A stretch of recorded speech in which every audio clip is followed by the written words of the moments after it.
En esta primera parte vamos a hablar sobre las macromoléculas en solución, específicamente en solución acuosa, sobre cómo es su organización estructural, la distribución de pesos moleculares y qué tipo de conformación adoptan cuando están en solución. Las macromoléculas tienen gran importancia en los fenómenos biológicos, ya que cumplen funciones fisiológicas y químicas, como es el caso de las proteínas, polisacáridos o ácidos nucleicos, entre otras. Pero también tienen importancia para la tecnología y la industria en general, como por ejemplo en el caso del polietileno o poliestireno.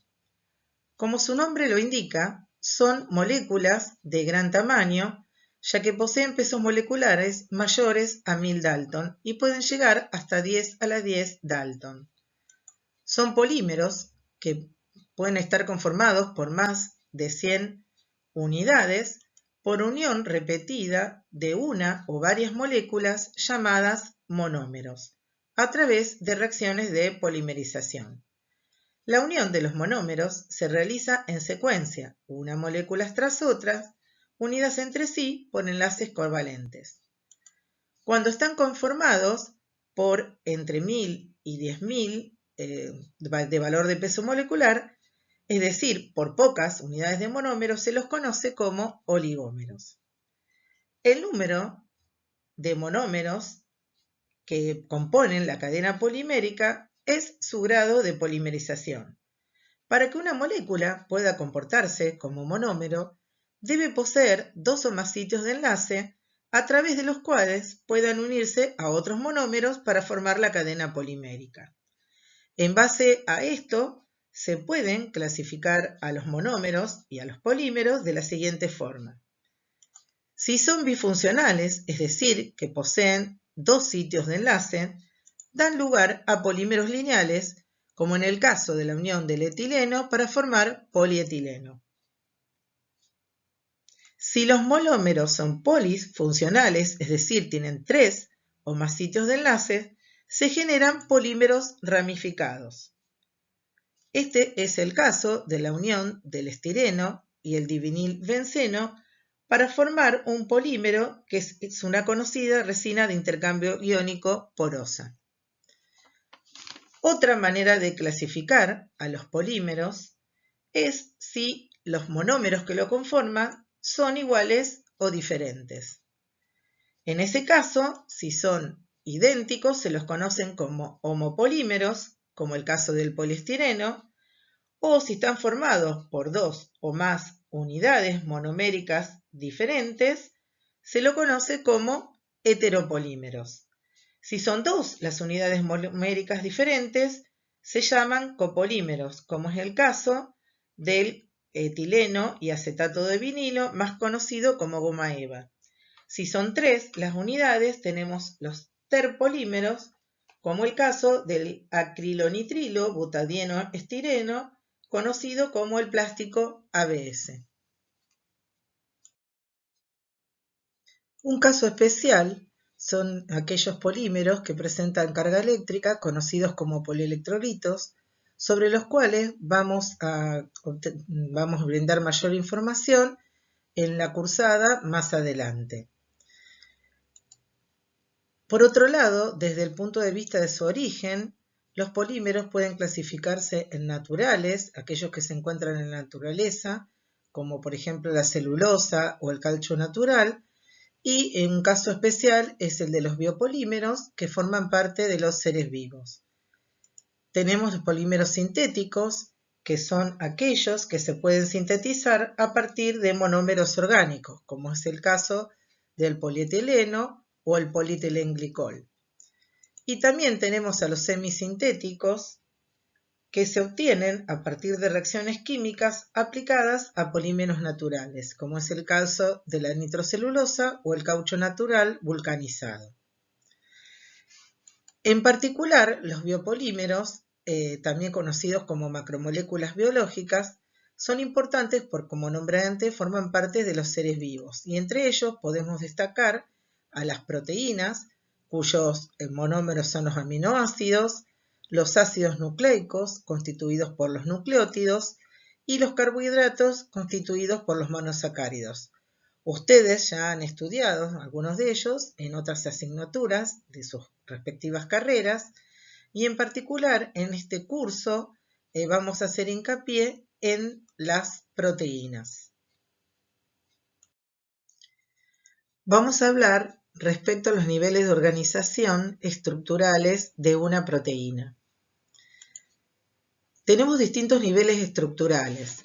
El primero es la estructura primaria, que sería la unión secuencial de los monómeros que conforman una proteína, que son los aminoácidos, en forma covalente mediante los enlaces peptídicos. El enlace peptídico es un enlace amida entre el grupo amino de una molécula y el grupo carboxilo de otra. La estructura primaria consiste en una cadena polipeptídica formada por la unión secuencial de los aminoácidos. Actualmente se conocen la secuencia de aminoácidos de al menos 200.000 proteínas. Por otra parte, tenemos la estructura secundaria, que consiste en la unión de aminoácidos que se encuentran cercanos en la estructura primaria, formando un ordenamiento o plegado regular debido a la formación de puentes de hidrógeno. Esta estructura secundaria depende de varios factores, entre ellos la longitud del enlace y los ángulos de enlace del enlace peptídico, la disposición coplanar de los átomos involucrados en los grupos amida, el establecimiento de los enlaces puentes hidrógeno que mantengan la mayor estabilidad y el rango de distancia de los puentes de hidrógeno. Los segmentos de las cadenas polipeptídicas que mantienen una estructura secundaria lo hacen debido a fuerzas intramoleculares. Las dos estructuras secundarias más conocidas son la alfa hélice y la beta plegada. En la alfa hélice, la cadena polipeptídica se enrolla sobre sí misma. La dirección de los puentes hidrógenos es casi paralela al eje de la hélice. En la mayoría de las proteínas, las hélices son destrógiras y se repiten después de 18 residuos, lo que equivale a 5 vueltas y por lo tanto a 3,6 residuos por vuelta. Cada oxígeno del carbonilo está unido por puentes de hidrógeno al protón de la amida en el cuarto residuo de la hélice. En tanto que la estructura secundaria beta plegada tiene una torsión que sigue a lo largo de la estructura, dando como resultado una disposición escalonada de los elementos estructurales. Se forma debido a la formación de puentes hidrógenos entre dos cadenas de aminoácidos paralelas dentro de la misma proteína. Una lámina puede ser antiparalela, con las cadenas que corren en dirección opuesta, como si la misma cadena estuviera doblada hacia adelante y hacia atrás sobre sí misma, o puede estar constituida por segmentos de una cadena que se enrollan hacia atrás para correr en una misma dirección, creando una hoja o lámina paralela. Las cadenas laterales se disponen sobre o bajo el plano de las láminas. Estas cadenas laterales no deben ser muy grandes para evitar un impedimento estérico. Tenemos también la estructura terciaria, que en contraste con la estructura secundaria, que se refería a un plegamiento local, la estructura terciaria se refiere a un plegamiento general de las moléculas proteicas. puede dividirse en unidades llamadas dominios, que constan de entre 100 y 150 aminoácidos y que pueden tener o no las mismas funciones en la proteína. Se forman debido a la existencia de distintos tipos de interacciones, como las hidrofóbicas, puentes hidrógeno, electrostáticas y puentes disulfuro. Repasando entonces, la secuencia ordenada de aminoácidos ligados a través de enlaces peptídicos constituye la estructura primaria de una proteína. Debido a la disposición en que se encuentran estos aminoácidos, se puede dar lugar a la formación de estructuras secundarias del tipo alfa hélices o beta plegada, que generan la formación de dominios que pueden cumplir diferentes funciones dentro de esta estructura y que dan lugar a la formación del monómero que constituye la estructura terciaria proteica.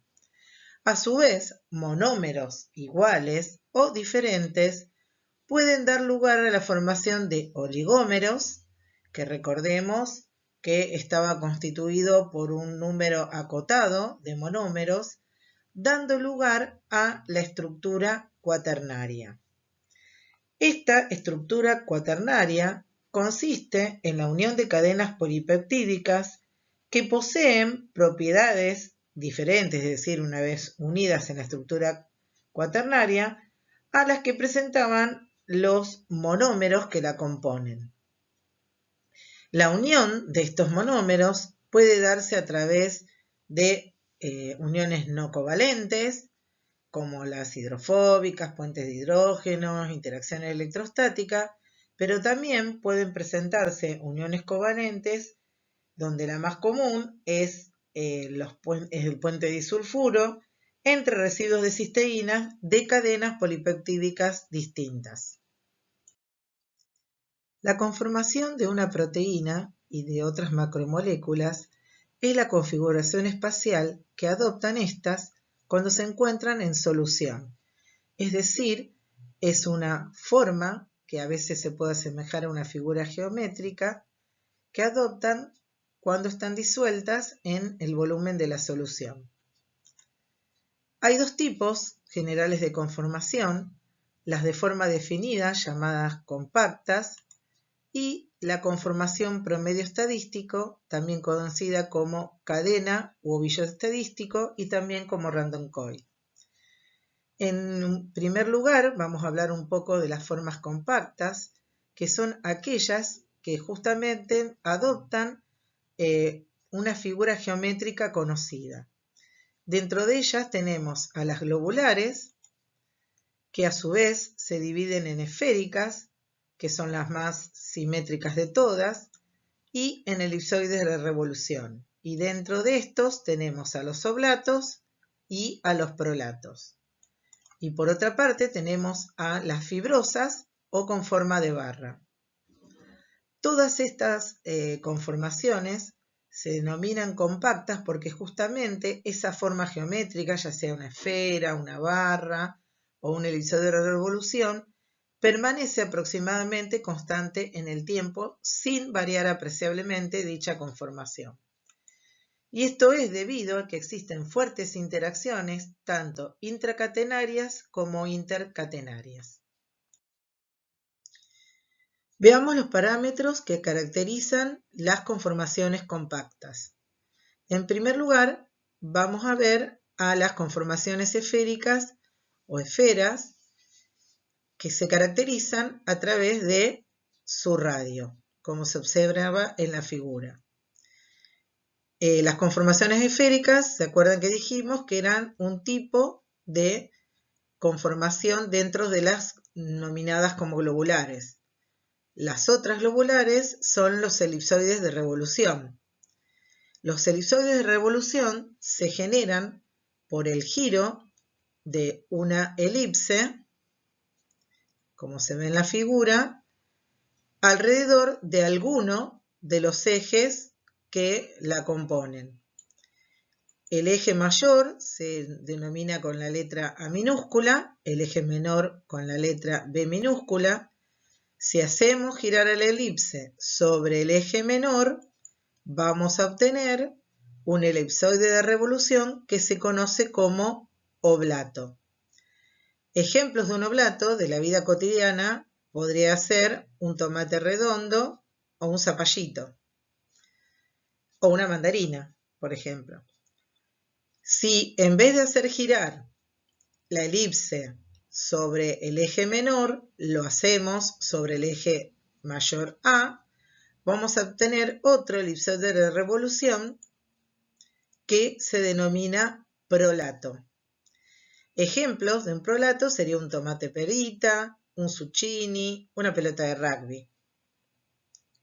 Tanto oblato como prolatos se caracterizan a través de lo que se conoce como cociente axial, que es el cociente entre A sobre B.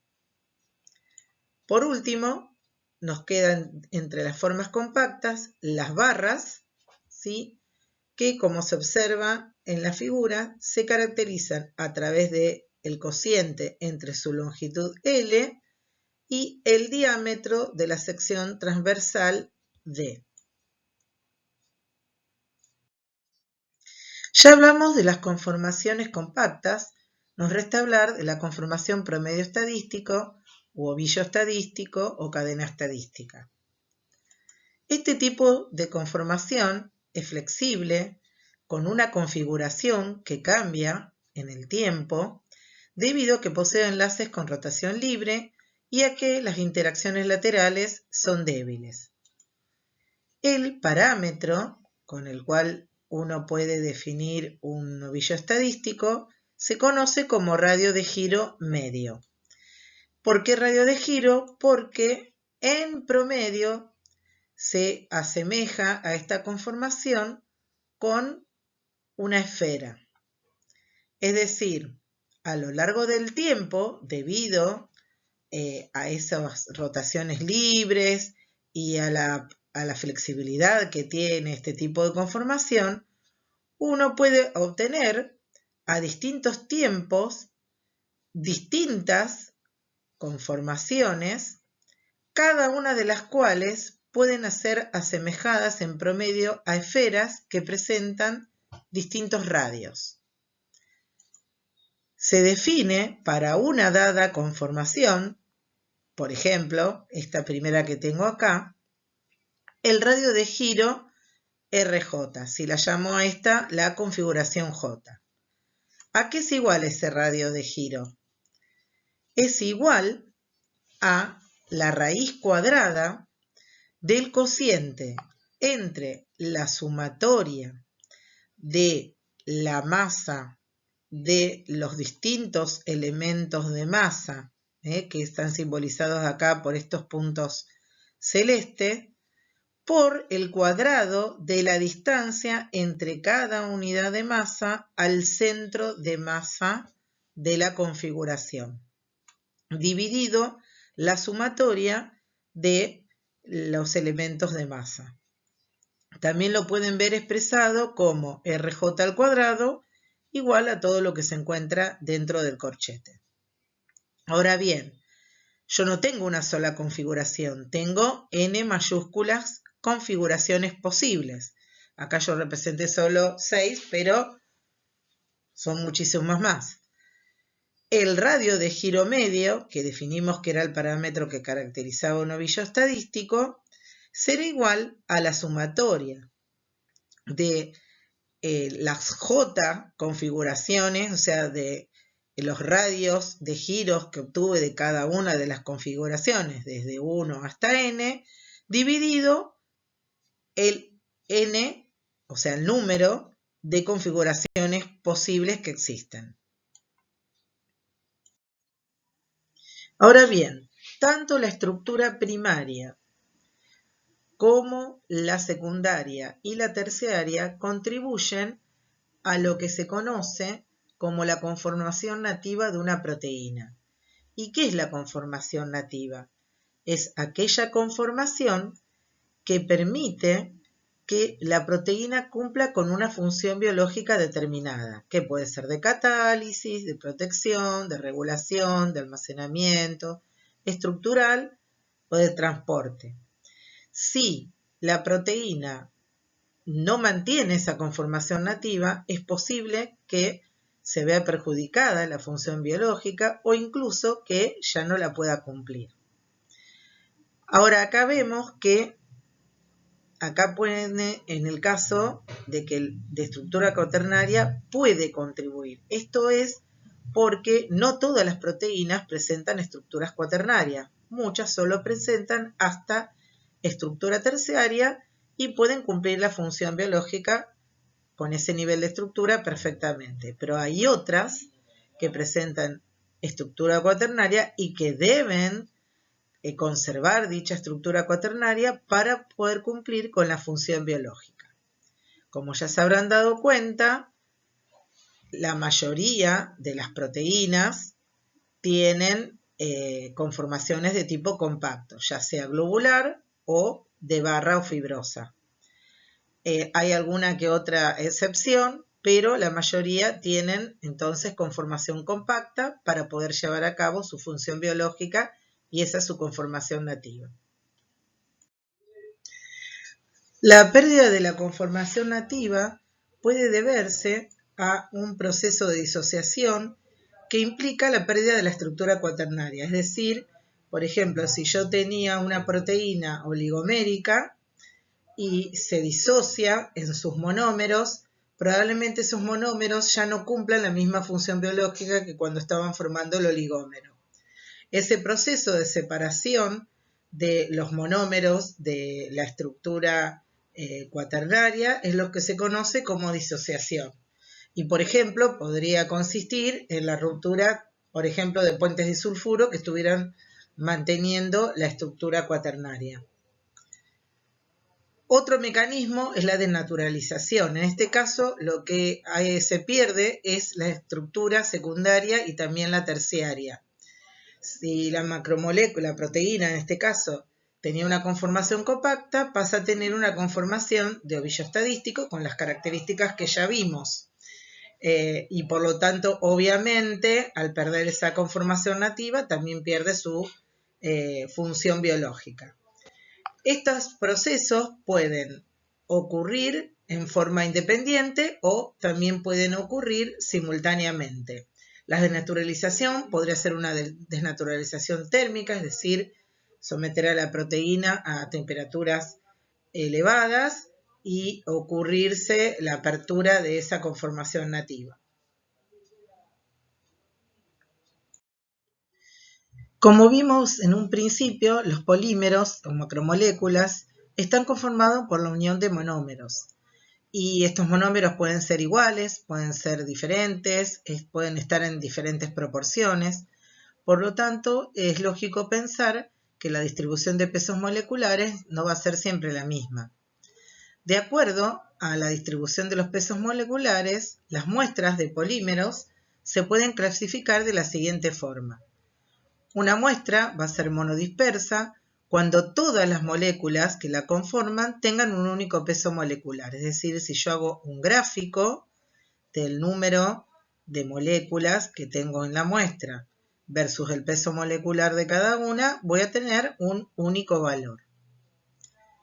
En cambio, en las muestras pausedispersas hay una distribución discreta de pesos moleculares, como la que se ve en este gráfico, en donde vemos que tenemos 4 pesos moleculares diferentes y en donde esta barra representa el peso molecular del mayor número de moléculas, en tanto esta aquí nos está indicando que hay un menor número de moléculas con el peso molecular más elevado.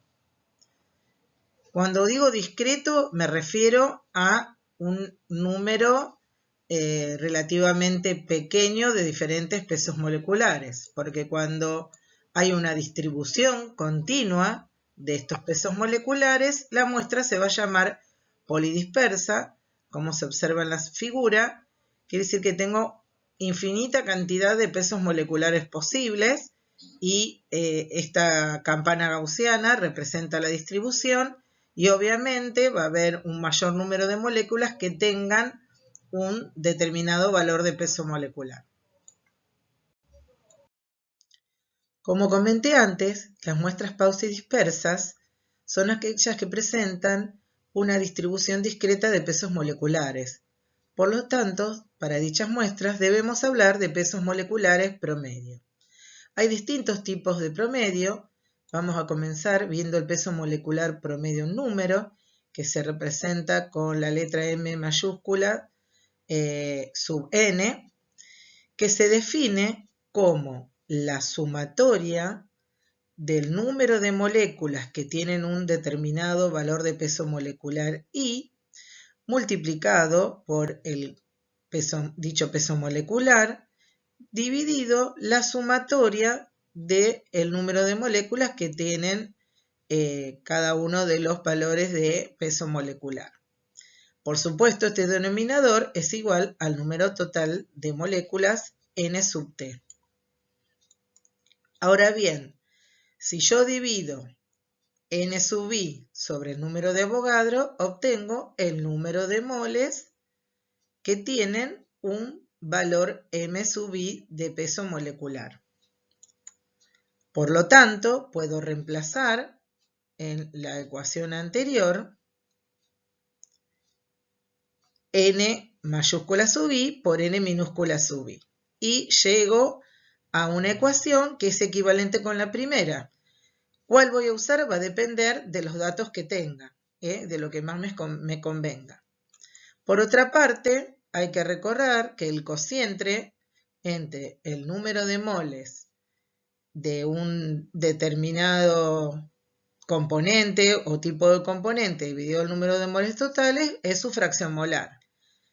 Puedo entonces escribir el peso molecular promedio en número como la sumatoria de la fracción de moléculas que tengan un determinado peso molecular multiplicado por dicho peso molecular. Por otra parte, la división del número de moles respecto del volumen de la muestra me va a dar su concentración molar. Entonces, también podría definir al peso molecular promedio en número como la sumatoria de la concentración que tenga un determinado peso molecular multiplicado por esto dividido la sumatoria de las concentraciones. El peso molecular promedio en número se suele obtener a través de medidas de propiedades coligativas como la presión osmótica. Recordemos, de Físico-Química 1, que las propiedades coligativas son aquellas que dependían de la cantidad de partículas que tengo en un determinado volumen y no de su calidad. Es por eso que es apropiado que un peso molecular promedio en número esté vinculado a dichas propiedades coligativas. Por otra parte, de acuerdo a la definición que vimos de peso molecular promedio en número, también es lógico pensar que el valor del peso molecular promedio va a estar más cercano a el peso molecular que tenga la mayor cantidad de moléculas. Otro tipo de peso molecular es el peso molecular promedio en peso, m sub p. Este se define como la sumatoria de la masa de moléculas que tienen un determinado peso molecular m sub i, multiplicado por dicho peso molecular, dividido la sumatoria de m minúscula sub i. Como la masa se puede obtener como el producto del número de moles por el peso molecular, como observamos acá, podemos reemplazar masa por este producto y llegamos a esta otra ecuación, que es equivalente y que la podemos usar en forma indistinta con respecto a la que está más arriba, siempre teniendo en cuenta cuáles datos nos convienen o cuáles datos nos dan. Este peso molecular promedio en peso se puede obtener a través de medidas de dispersión de la luz y de el equilibrio de sedimentación. En este caso, el peso molecular promedio en peso va a estar cercano al peso molecular que tenga la mayor masa de moléculas. Por último, el peso molecular promedio en Z, M sub Z, se define como la sumatoria del número de moles que tengan un determinado peso molecular I multiplicado por este peso molecular elevado al cubo, dividido la sumatoria de N sub I por M sub I al cuadrado. Este peso molecular se puede obtener a través de medidas de equilibrio de sedimentación. Vamos a resolver el problema 6 de la guía de estudio, solo los ítems A y C, porque para resolver el ítem B necesitamos tener conocimiento sobre presión osmótica en soluciones de macromoléculas, que lo vamos a ver más adelante. El problema 6 dice, una solución de macromolécula X contiene idéntico número de moléculas de sus formas monoméricas y diméricas. Sabiendo que el peso molecular del monómero es de 35.000, A. Calcular el peso molecular promedio en número y el peso molecular promedio en peso. C. ¿Cuáles serían los valores de ambos tipos de peso molecular si X se disolviera en un medio que desplace totalmente el equilibrio de dimerización hacia la forma dimérica? Entonces, recordando la definición de peso molecular promedio en número y dado que nos dice que tenemos igual número de monómeros y de dímeros, por lo tanto, la fracción molar de ambos tipos de moléculas que tengan ambos pesos moleculares va a ser idéntica e igual a 0,5. Entonces nos conviene utilizar la ecuación en donde utilizamos la fracción molar.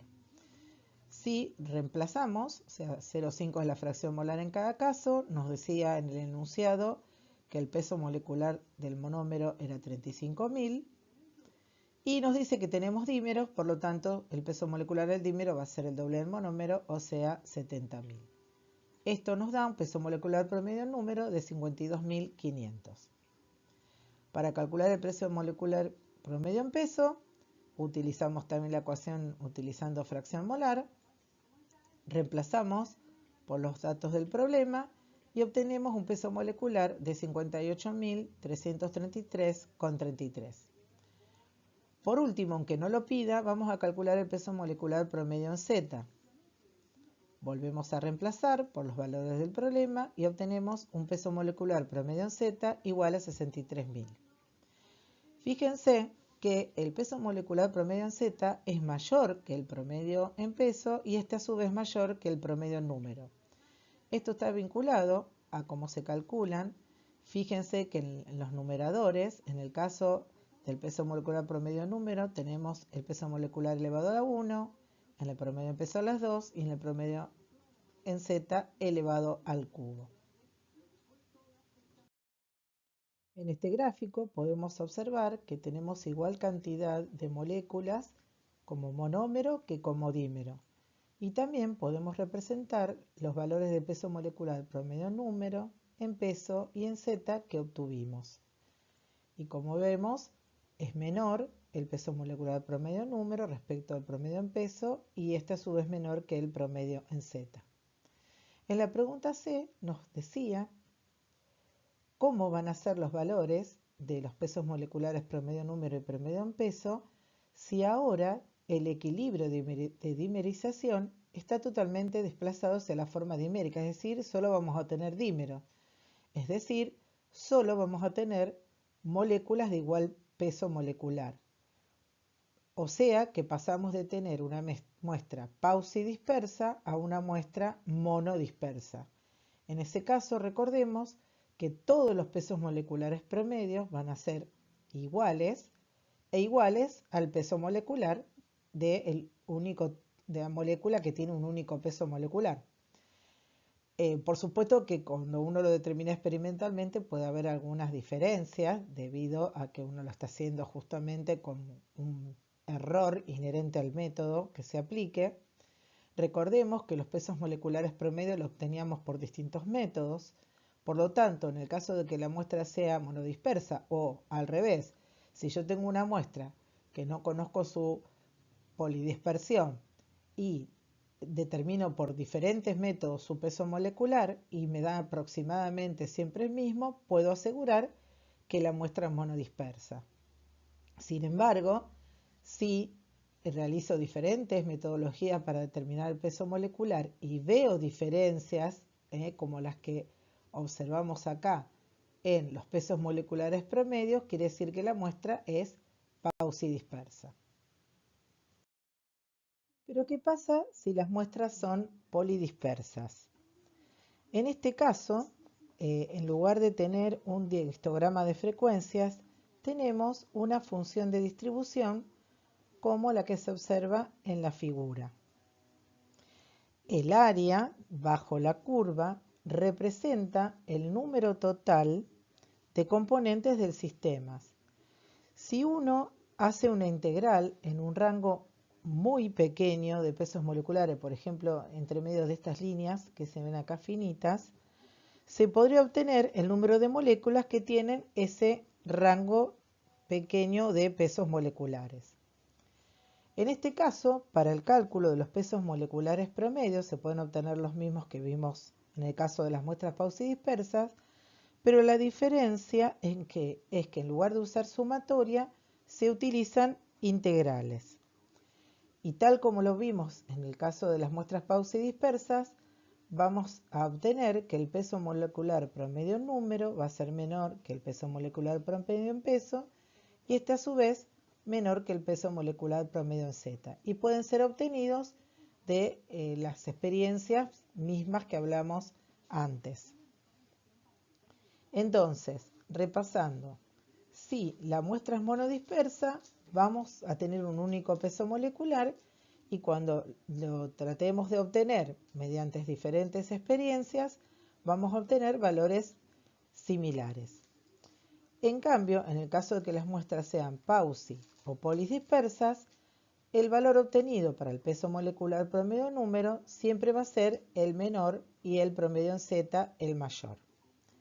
Hay un índice conocido como índice de polidispersidad que se obtiene como el cociente entre el peso molecular promedio en peso y el peso molecular promedio en número, que nos da una idea de cómo es nuestra muestra. Si ese valor es aproximadamente 1, quiere decir que la muestra es monodispersa. En cambio, si ese valor es mayor que 1, se puede tratar de una muestra pausi o polidispersa. Cuanto más se aleje de 1, o sea, cuanto más grande sea el número, nos va a indicar que hay mayor diferencia entre el peso molecular que tiene la molécula más pequeña y el peso molecular de la molécula más grande. Para finalizar con esta primera clase sobre macromoléculas en solución, vamos a definir un parámetro que es el volumen específico parcial del soluto en la solución, que se simboliza con la B minúscula con una rayita arriba, sub 2, y que es un parámetro que nos vamos a dar cuenta a medida que avancemos en el tema de macromoléculas en solución, muy importante para evaluar posibles cambios que sufren las macromoléculas debido a distintas condiciones experimentales. Como lo muestra la ecuación, el volumen específico parcial del soluto se refiere al cambio de volumen de la solución debido a la adición de un diferencial de masa de soluto, manteniendo constante la presión, la temperatura y la masa de solvente. Nosotros vamos a estudiar soluciones de macromoléculas acuosas, entonces en este caso el solvente sería el agua. Expliquemos un poco más esto. Supongamos que tengo una solución de una macromolécula representada aquí con las bolitas violetas, que está a una determinada concentración, C sub 2A. Si yo adiciono una cantidad infinitesimal de masa de soluto, lo que va a ocurrir es un cambio en el volumen de la solución, como se observa acá marcado en la línea de puntos, que va a ser un cambio infinitesimal y que ocurre como respuesta a que esta cantidad infinitesimal de moléculas de soluto que agregué cambia un poco las interacciones que van a ocurrir dentro de la solución y por eso hay un cambio en el volumen. De esta manera voy a poder calcular el volumen específico parcial en esta condición. Como lo que agregué es un diferencial de masa, la concentración antes y después de la adición de ese diferencial de masa de soluto va a ser prácticamente constante. Pero ¿qué pasa si en lugar de partir de la concentración 2A, parto de la concentración 2B, que en este caso, como se nota en el esquema, es mayor que la A? Podría haber sido al revés, ¿no? Es un ejemplo nada más. Si ahora sobre esta solución que tiene una mayor concentración agrego la misma cantidad infinitesimal de soluto, voy a volver a obtener un cambio, pero fíjense que no va a ser el mismo, ¿sí? Vuelvo a tener un cambio diferencial de volumen, pero no es el mismo cambio que obtuve en la situación cuando la concentración inicial era A. ¿Por qué? Porque en este caso, con un aumento de concentración, al estar más cerca las moléculas de la macromolécula unas de otras, las interacciones que puedan surgir entre ellas, ya sean atractivas o repulsivas, se van a ver incrementadas. Y eso va a hacer que el cambio de volumen no sea el mismo. Podría ser que disminuya, como se ve en este ejemplo, pero también podría aumentar. En conclusión, el volumen específico parcial sub B va a ser diferente que el corresponde a la situación A. Es decir, que el volumen específico parcial está vinculado con la concentración que yo tengo de la solución de macromoléculas. ¿Cómo se puede medir el volumen específico parcial? Bueno, se puede medir a través de medir la densidad de las soluciones, que podría realizarse, por ejemplo, por pignometría, pero también existen otros equipos con los cuales se puede medir la densidad. ¿Y por qué se pueden utilizar medidas de densidad para poder obtener este parámetro?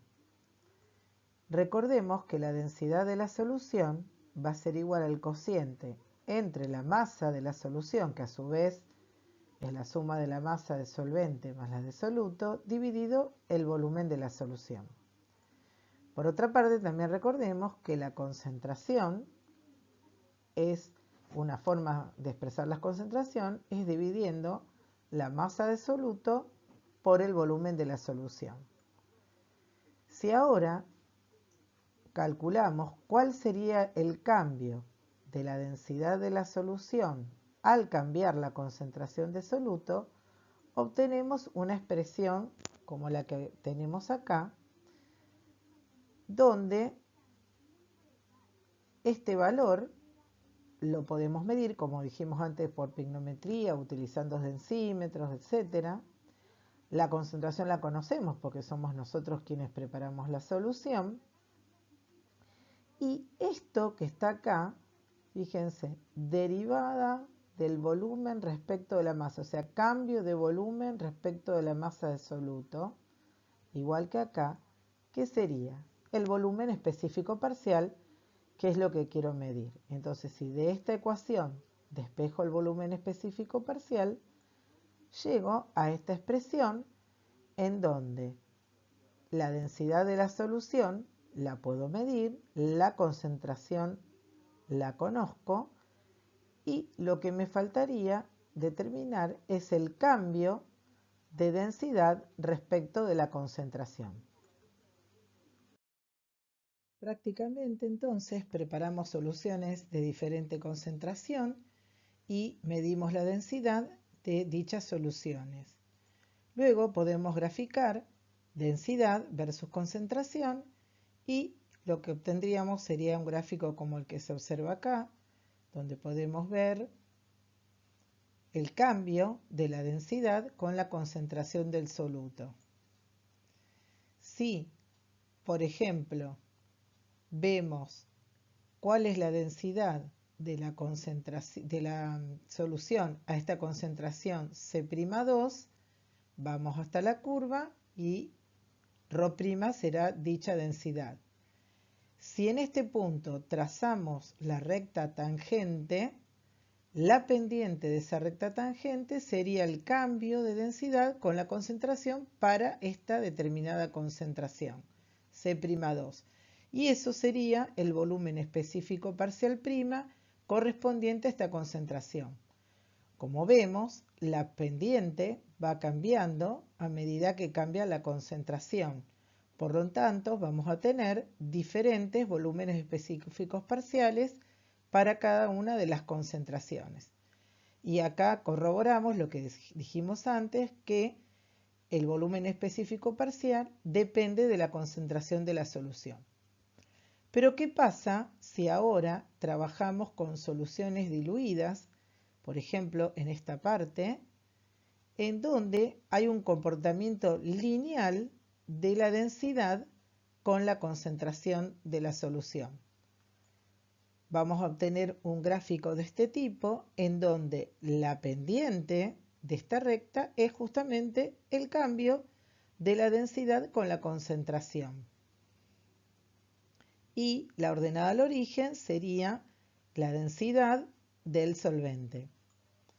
Si recordamos lo que dijimos en la diapositiva anterior de cómo despejábamos el valor del volumen específico parcial a partir de medir los cambios de densidad con la concentración, estas dos derivadas que están aquí justamente representan la pendiente de la recta, que la podemos obtener muy fácilmente, ¿sí? Haciendo delta y sobre delta x.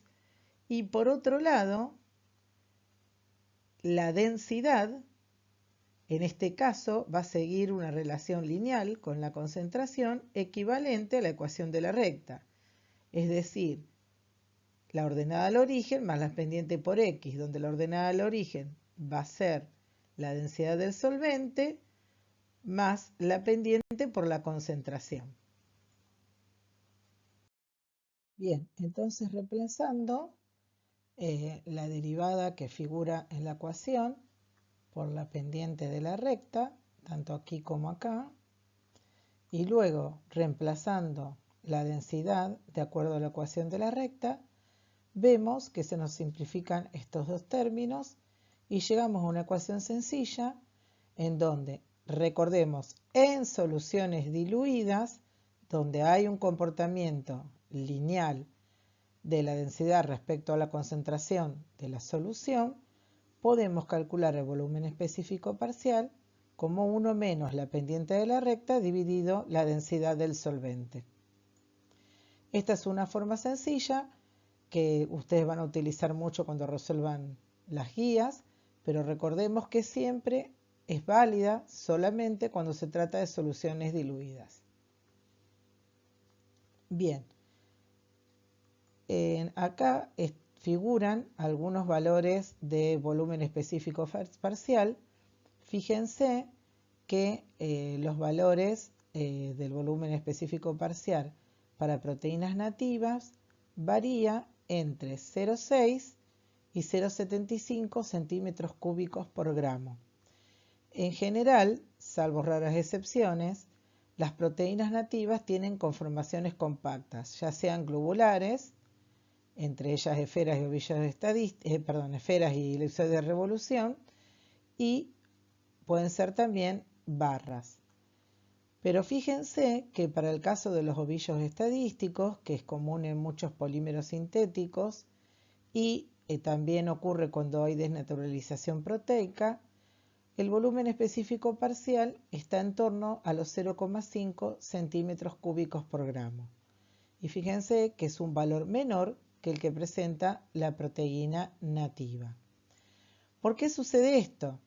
Bueno, recordemos que las conformaciones compactas, yo acá puse una esfera, pero podría haber puesto cualquier otra conformación compacta, justamente como su nombre lo indica, tienen pocos, digamos, espacios hacia el exterior, hacia el solvente, lo que hace que el solvente penetre poco la estructura compacta. Mientras que el ovillo estadístico, como es una estructura muy flexible y abierta, cuando se coloca en solución, el solvente penetra todos estos grandes poros de la estructura. Y recordemos que lo que nosotros decíamos era que cuando yo adicionaba el soluto, la macromolécula, lo que ocurría era un aumento, mejor dicho, un cambio de volumen, un desplazamiento, un cambio de volumen, debido a la adición de la macromolécula. Pero ¿qué pasa? Si el solvente se mete dentro de la estructura de la macromolécula, que es lo que pasa en el caso del ovillo estadístico, ese cambio de volumen va a ser menor que en el caso de las proteínas compactas, donde no penetra dentro de la estructura o penetra muy poca cantidad el solvente.